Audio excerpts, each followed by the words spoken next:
भारत की अर्थव्यवस्था ना, ये एक बड़ी दिलचस्प कहानी है, विरोधाभासों से भरी हुई। एक असली इकोनॉमिक पैराडॉक्स। देखिए, एक तरफ तो ये दुनिया की सबसे तेजी से बढ़ने वाली इकोनॉमीज में से एक है, लेकिन वहीं दूसरी तरफ इसमें कुछ बहुत गहरी स्ट्रक्चरल चुनौतियां भी हैं। तो चलिए, इस पूरी कहानी को समझने के लिए जरा आंकड़ों में गोता लगाते हैं। तो कहानी की शुरुआत होती है हेडलाइन से। भारत दुनिया की सबसे तेजी से विकास करने वाली बड़ी अर्थव्यवस्थाओं में से एक है और ये ग्लोबल स्टेज पर एक बड़ी इकोनॉमिक पावर के तौर पर अपनी जगह मजबूत कर रहा है। और सुनिए, ये सिर्फ कोई खोखला दावा नहीं है। एशियन डेवलपमेंट बैंक, जिसे हम एडीबी भी कहते हैं, उसने भारत की जीडीपी ग्रोथ रेट 7.2% रहने का अनुमान लगाया है। अब ये वो आंकड़ा है जो भारत को दुनिया भर के ग्रोथ चार्ट्स में टॉप पर लाके खड़ा कर देता है। तो सवाल ये उठता है कि इस जबरदस्त नंबर के पीछे की असली कहानी क्या है। इस विश्लेषण में हम इन्हीं हेडलाइन से जरा आगे बढ़ेंगे और देखेंगे कि भारतीय अर्थव्यवस्था की असल तस्वीर क्या है। हमारा पहला पड़ाव है भारत का वर्कफोर्स, मतलब हमारी काम करने वाली आबादी, और इसकी बनावट अपने आप में एक विरोधाभास है। हम इसे दो गति वाला वर्कफोर्स भी कह सकते हैं। चलिए देखते हैं क्यों। अब जरा इस पर नजर डालिए, ये काफी दिलचस्प है। भारत की लगभग 2/3 आबादी, मतलब एक बहुत बड़ा हिस्सा, खेतीबाड़ी और unorganised non agricultural informal sector में काम करता है। सोचिए, 45% लोग खेती में और 19% असंगठित गैर कृषि कामों में लगे हैं। और यहीं पर असली पैराडॉक्स सामने आता है। पिछली स्लाइड को याद कीजिए। अब देखिए कि यही सेक्टर्स देश की जीडीपी में कितना कम योगदान दे रहे हैं। खेती, जिसमें 45% लोग काम कर रहे हैं, वो जीडीपी में सिर्फ 15% का हिस्सा देती है। और जो असंगठित गैर कृषि क्षेत्र है, जहां 19% लोग काम करते हैं, उसका योगदान तो सिर्फ 6% है। कितना बड़ा फर्क है। इस चीज को समझने के लिए एक टर्म है, प्रोडक्टिविटी गैप, यानी उत्पादकता का अंतर। इसका सीधा सा मतलब है कि जहां जितने लोग काम कर रहे हैं, उसके मुकाबले वो कितना आर्थिक मूल्य पैदा कर रहे हैं, इसमें एक बहुत बड़ा गैप है। और ये अंतर तब और भी ज्यादा साफ हो जाता है जब हम गांव और शहर के बीच तुलना करते हैं। यहां तक कि इनफॉर्मल इकोनॉमी के अंदर भी शहरी इलाकों में प्रोडक्टिविटी और कमाई के मौके ग्रामीण इलाकों से कहीं बेहतर हैं। ये हम जीवीए यानी ग्रॉस वैल्यू एडेड के इन आंकड़ों में साफ साफ देख सकते हैं।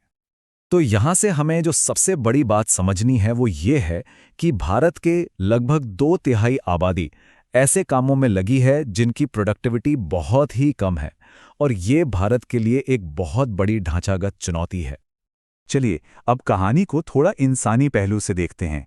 ये समझने की कोशिश करते हैं कि सामाजिक तरक्की और लगातार बनी हुई आर्थिक असमानताओं के बीच आखिर क्या रिश्ता है। तो पहले कुछ अच्छी खबर। भारत ने लाखों लोगों के लिए जिंदगी की क्वालिटी और स्वास्थ्य के मामलों में वाकई में ठोस सुधार किए हैं।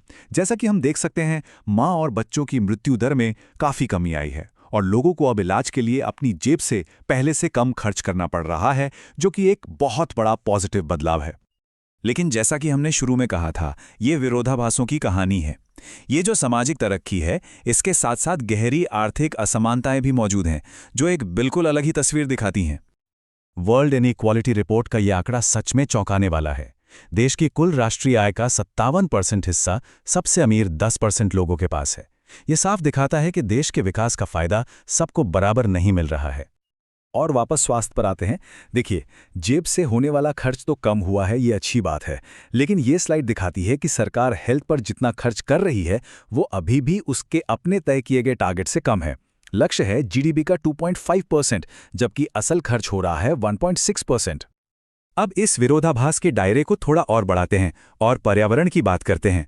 ये एक और ऐसा एरिया है जहां हमें एक दूसरे से बिल्कुल उलट ट्रेंड्स देखने को मिलते हैं। यहां भारत की पर्यावरण कहानी के दो पहलू बिल्कुल साफ नजर आते हैं। एक तरफ भारत रिन्यूएबल एनर्जी यानी स्वच्छ ऊर्जा में एक ग्लोबल लीडर है, लेकिन दूसरी तरफ ये दुनिया के सबसे बड़े ग्रीन हाउस गैस उत्सर्जकों में से एक है और एनवायरमेंटल परफॉर्मेंस इंडेक्स में इसकी रैंकिंग भी बहुत नीचे है। और बात सिर्फ पेड़ लगाने से नहीं बनेगी। डेटा ये बताता है कि भारत के जंगल देश में हो रहे भारी उत्सर्जन को सोखने के लिए नाकाफी हैं, और ऐसा लग रहा है कि देश अपने कार्बन सोखने के लक्ष्यों से भी पीछे रह सकता है। तो इन सारी चुनौतियों और कामयाबियों को एक साथ देखें तो भारत का भविष्य कैसा दिखता है? चलिए अब भारत के भविष्य के लक्ष्यों और आगे की राह पर एक नजर डालते हैं। सरकार का विजन बिल्कुल साफ है, विकसित भारत 2047। ये एक बहुत बड़ा और महत्वाकांक्षी लक्ष्य है, जो देश की सभी आर्थिक और सामाजिक नीतियों को एक दिशा दे रहा है। इकोनॉमिक सर्वे के मुताबिक इस लक्ष्य तक पहुंचने के लिए 3 मेन पिलर्स हैं। पहला, लगातार ऊंची विकास दर बनाए रखना। दूसरा, एक मजबूत एसएमई यानी छोटे और मझोले उद्योगों का सेक्टर बनाना जो नौकरियां पैदा कर सके। और तीसरा, बिजनेस करना आसान बनाने के लिए नियमों को सरल बनाना। आखिर में, ये एक लाइन इस पूरी चर्चा का निचोड़ है। भारतीय कहानी असल में जबरदस्त कामयाबी और बहुत गहरी चुनौतियों के एक साथ मौजूद होने की कहानी है। ये एक जटिल लेकिन बहुत ही दिलचस्प सफर है। और ये हमें इस आखिरी सोचने पर मजबूर करने वाले सवाल पर लाके छोड़ देता है। क्या भारत सिर्फ अपनी अर्थव्यवस्था का आकार बड़ा कर सकता है, या क्या वो इस विकास को ज्यादा समावेशी, टिकाऊ और सबके लिए बराबर भी बना सकता है? इसका जवाब ही भारत के भविष्य को तय करेगा।